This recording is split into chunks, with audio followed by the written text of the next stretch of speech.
Hello everyone, I am Sanjay Yadav. First of all, welcome to all of you on our YouTube channel Mathematics EduSir. JEE Mains 2026 straight line का ये पहला सवाल आपके screen पर। चलिए सवाल को सॉल्व करते हैं। पहले तो सवाल को पढ़ते हैं, फिर हम लोग फिगर के द्वारा इस क्वेश्चन को डिकोड करेंगे। चलिए स्टार्ट करते हैं। देखिएगा, बोल रहा है कि if a straight line drawn through the point of intersection of the lines this and this meets the coordinate axis at the point P and Q, then the locus of the midpoint of the line segment PQ is right। देखिएगा, सवाल बोल रहा है कि एक line है जो इन दोनों, ये जो गिवन लाइन है, इन दोनों लाइन के पॉइंट ऑफ इंटरसेक्शन से जाता है। तो सबसे पहली बात, मुझे इन दोनों लाइन का पॉइंट ऑफ इंटरसेक्शन निकालना चाहिए। गिवन लाइन क्या है, पहले तो पॉइंट ऑफ इंटरसेक्शन निकालते हैं। गिवन लाइन है हमारे पास 4x + 3y = 1, इक्वेशन नंबर 1। और दूसरा इक्वेशन है 3x + 4y = 1, ये दूसरा इक्वेशन अपने पास है। मैं क्या करता हूँ, इसमें 4 से मल्टीप्लाई करता हूँ, इसमें 3 से मल्टीप्लाई करता हूँ और सब्ट्रैक्ट कर देता हूँ, राइट। अब जब हम लोग इसमें मल्टीप्लाई किए तो ये 16x + 12y और = 4। इसको मल्टीप्लाई किए तो ये 9x + 12y = 3। सब्ट्रैक्ट करते हैं, जैसे ही सब्ट्रैक्ट करते हैं ये कैंसिल आउट होता है और आपके पास y की वैल्यू कितना आ जाता है 7। यहाँ पे 7x और इधर कितना बच गया 1। दिस इम्प्लाइज x की वैल्यू आपके पास आ जाता है 1/7। अब मैं y की वैल्यू निकालता हूँ फ्रॉम फर्स्ट और सेकंड, किसी से भी निकाल लीजिए। From first 3y = 1 - 4/7। हमने x की जगह 1/7 रख दिया, तो y की वैल्यू कितना आ गया 3y, ये कितना हो गया 3/7। ये और ये आपका कैंसिल आउट होता है और y की वैल्यू कितना आ जाता है 1/7। तो वो जो पॉइंट ऑफ इंटरसेक्शन आता है दोनों लाइन का, वो पॉइंट ऑफ इंटरसेक्शन आता है 1/7, 1/7। ये फर्स्ट क्वाड्रेंट का पॉइंट है। इससे एक लाइन पास होता है जो कोऑर्डिनेट एक्सिस को P और Q पे कट करता है। तो जो PQ लाइन सेगमेंट है, उस लाइन सेगमेंट के मिड पॉइंट का लोकस हमको चाहिए, राइट।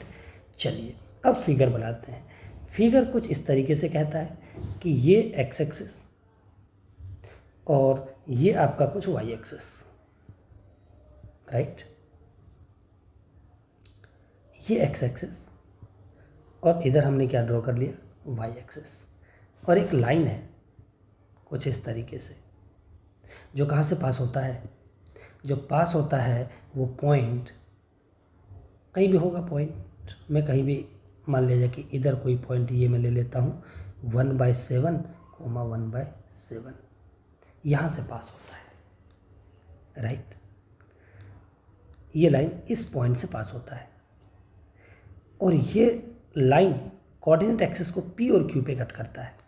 मान लिया जाए कि वो x एक्सिस को P पे कट कर रहा है और y एक्सिस को Q पे कट कर रहा है। तो इस PQ का जो मिड पॉइंट होगा उस पॉइंट को मैं M मान लेता हूँ। इसी का मुझे लोकस चाहिए। दैट मीन्स मैं इस पॉइंट को क्या मान लेता हूँ H को मान के लोकस निकालना है। तो उसके लिए मुझे पॉइंट P और Q चाहिए। क्यों? क्योंकि मुझे इस लाइन सेगमेंट के मिड पॉइंट को इस्तेमाल करना है, और मिड पॉइंट को इस्तेमाल करना है तो ये दोनों कोऑर्डिनेट हमें चाहिए, वो कोऑर्डिनेट हमें चाहिए। तो वे कोऑर्डिनेट निकालने के लिए मुझे ये लाइन का इक्वेशन चाहिए, और ये लाइन का इक्वेशन बनाने के लिए मैं इस क्वेश्चन को 2 तरीके से सोच सकता हूँ।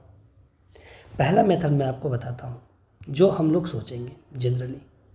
दूसरा मेथड भी हम वो भी सिंपल है, दूसरा मेथड और भी सिंपल है, उसको भी मैं आपको बता दूंगा।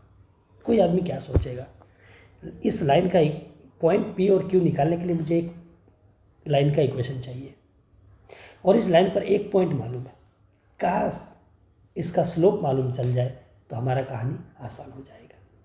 हम इसके स्लोप को क्या मान लेते हैं, हम इसके स्लोप ऑफ लाइन को हमने स्मॉल m मान लेता हूँ, कोई दिक्कत वाली बात नहीं। एक वेरिएबल हमने लेट कर लिया। ज़्यादा मैं इसलिए वेरिएबल इंट्रोड्यूस नहीं कर रहा हूँ क्योंकि मुझे चाहिए लोकस। हमारे दिमाग में क्या चल रहा है, जब मैं पहली बार क्वेश्चन को देखूंगा तो मेरे दिमाग में क्या चलेगा, लोकस निकालना है। मुझे कम से कम वेरिएबल को इन्वॉल्व करना है। क्यों? क्योंकि अगर मैं वेरिएबल ज़्यादा से ज़्यादा इन्वॉल्व करूँगा तो उस वेरिएबल को एलिमिनेट करने की भी जिम्मेदारी मेरे पास ही रहेगी, मेरे पड़ोसी के पास नहीं रहेगी, राइट। तो मैं सोच समझ के उसमें वेरिएबल को इंट्रोड्यूस करने वाला हूँ। तो मैंने सोचा कि एक m से ही काम चल जाएगा, तो मैं सिंगल वेरिएबल m को इंट्रोड्यूस किया, राइट। अब इक्वेशन ऑफ लाइन को लिखता हूँ मैं। इक्वेशन ऑफ लाइन बहुत आसानी से लिख पाऊँगा, y minus y1 is equals to m into x minus x1। बहुत आसानी से ये पॉइंट आ चुका है। फॉर p के लिए मैं क्या करूँगा, घबराइए नहीं, मैं आराम से सॉल्व करता हूँ। p पॉइंट के लिए मैं y बराबर क्या पुट करूँगा, 0। Put y equals to 0। जैसे हमने y इक्वल्स टू 0 पुट किया तो ये ख़त्म हो गया, ये ख़त्म हो, मुझे x चाहिए, तो ये जैसे ख़त्म हुआ तो ये नीचे आ गया, ये नीचे आया, या फिर चलिए निकालते हैं। तो x की वैल्यू हमें निकालना है, तो x minus 1/7 equals to -1/7m। This implies x की वैल्यू 1/7 और माइनस कितना आ चुका है, 1/7m, ये आ चुका है। तो ये जो पॉइंट है वो इसका कोऑर्डिनेट, देयरफॉर p का जो कोऑर्डिनेट है वो आ चुका है 1/7 माइनस -1/7m, 0। ये पॉइंट p आ चुका है। अब मैं पॉइंट q के लिए, फॉर q के लिए क्या पुट करूँगा, पुट x इक्वल्स टू 0, क्योंकि y एक्सिस पे x 0 होता है। जैसे x 0 हमने पुट किया तो y की वैल्यू निकल के आता है 1/7। मैं इस 7 को उस पार लेके चला गया तो प्लस हो गया, ये -m/7, ये कितना हो गया, -m/7। देयरफॉर q पॉइंट क्या आ चुका है, q आपके पास आ चुका है 0, 1/7, 7 माइनस m/7। अब मुझे इसके मिड पॉइंट चाहिए प्योर q का, तो x1 प्लस x2/2 जो h कोऑर्डिनेट है, ये हमारे पास अब लाइन सेगमेंट आ चुका है। ये हमारे लिए p है और ये हमारे लिए क्या है, q, और यहाँ पर मेरे पास m है जो h, k है, ठीक है। इसका x कोऑर्डिनेट यहाँ पर है, y कोऑर्डिनेट ये वाला है, तो h निकालूंगा मैं। x1 ये वाला है, x1 प्लस x2/2।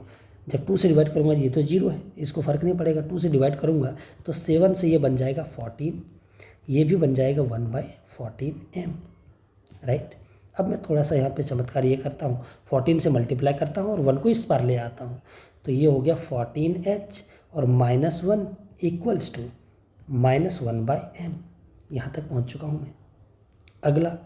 अगला मैं निकालता हूँ के निकालूंगा तो क्या होगा, y1 प्लस y2/2। फिर से वो इसका y कोऑर्डिनेट 0 है, इसका y कोऑर्डिनेट ये वाला है, तो कोई फ़र्क पड़ेगा नहीं, लेकिन 2 से डिवाइड करूँगा तो ये 7 से 14 बन जाएगा, तो 1/14 minus m/14।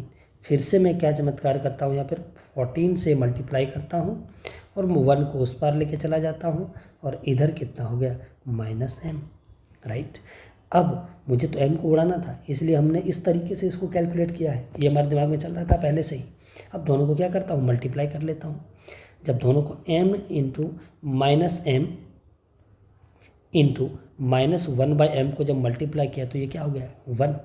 This implies -m की वैल्यू 14h - 1 इंटू 14k - 1, और ये आपके पास 1 के बराबर आ चुका है। इसको थोड़ा सिंप्लीफाई कर लीजिए, 14 into 14 h into k multiply किया, -14k -14h और माइनस +1, और इधर भी +1 है, ये और ये आपका उड़ चुका है, राइट। ये भी चला गया। अब आप क्या कीजिए, 14 से डिवाइड कर दीजिए, सब में 14 से डिवाइड लग रहा है, तो यहाँ पे बच जाएगा 14 इंटू h के और -k -h और इक्वल्स टू 0। इन सबको उधर ले जाइए और h को x बनाइए और k को y बनाइए, आपका ऑप्शन तैयार हो जाएगा। इन सभी को उधर भी ले जाते हैं तो क्या बन गया, h को x बनाया, k को y बनाया और -14xy, और यही आपका क्या है, रिक्वायर्ड लोकस। हेंस यही हमारा क्या हो जाएगा, आंसर। आप थोड़ा और भी सोच सकते थे इस क्वेश्चन को। कैसे सोच सकते थे, ये हमारा ऑप्शन नंबर सी इज हमारा क्या हो गया, करेक्ट हो गया, राइट। दूसरा मेथड आप ऐसे सोच सकते थे थोड़ा सा इसको, तो थोड़ा और जल्दी बन सकता है। कैसे, मान लिया जाए कि ये जो कट किया जो लाइन, राइट, ये जो कट किया, मैं बोलता हूँ कि कहीं ना कहीं वो लाइन कोऑर्डिनेट एक्सिस को P पर कट किया होगा और Q पर कट किया होगा। तो ये जो इसका x इंटरसेप्ट होगा, मान लिया जाए कि A होगा, और जो y इंटरसेप्ट होगा वो क्या होगा, B होगा, राइट। A और B हमने इन्वॉल्व किया। यहाँ पे क्या हुआ, यहाँ पे हमको दो वेरिएबल लेट करना पड़ गया, A और B। फर्स्ट बार क्वेश्चन को देखेंगे तो हो सकता है कि हमें थोड़ा सा डर लगे कि हमने दो वेरिएबल इंट्रोड्यूस किया है तो दो वेरिएबल उड़ाना भी पड़ेगा, इसलिए मैंने आपको पहला मेथड वो बताया। ये इस पॉइंट से, ये लाइन तो इस पॉइंट से पास भी कर रहा है, ये हमने निकाल लिया है पॉइंट ऑफ इंटरसेक्शन दोनों लाइन का जो गिवन था वहाँ पर, ठीक है। हमने ए और बी इंट्रोड्यूस किया। इक्वेशन ऑफ लाइन आसानी से लिख सकता हूँ मैं, equation of line in intercept form क्या हो जाएगा, x by a plus y by b और इक्वल्स टू 1। अब 1/7 को 1/7 से पास कर रहा है तो देयरफॉर इसको सेटिस्फाई करेगा। पास थ्रू कहाँ से कर रहा है, 1/7 और 1/7 रख देते हैं। जैसे रखेंगे तो ये 1/7a प्लस 1/7b और इक्वल्स टू 1।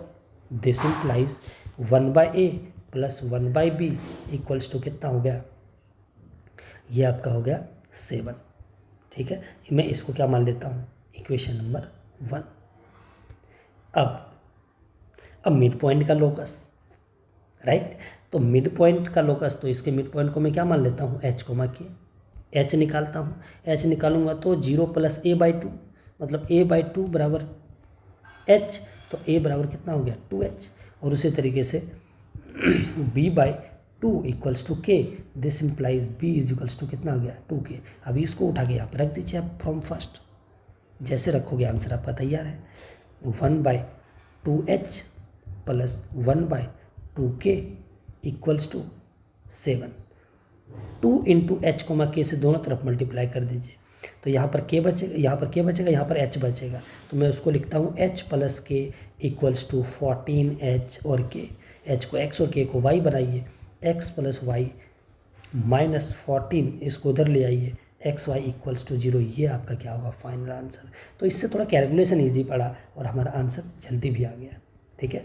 तो आप इस मेथड को भी एडॉप्ट कर सकते हैं, ये मेथड भी आप पहली बार यही सोचोगे मेरे हिसाब से। आपको जो अच्छा लगे आप उसको एडॉप्ट कीजिए। इस वीडियो में इतना ही, फिर मिलते हैं हम लोग अगली वीडियो में। Thank you so much for watching. Thank you.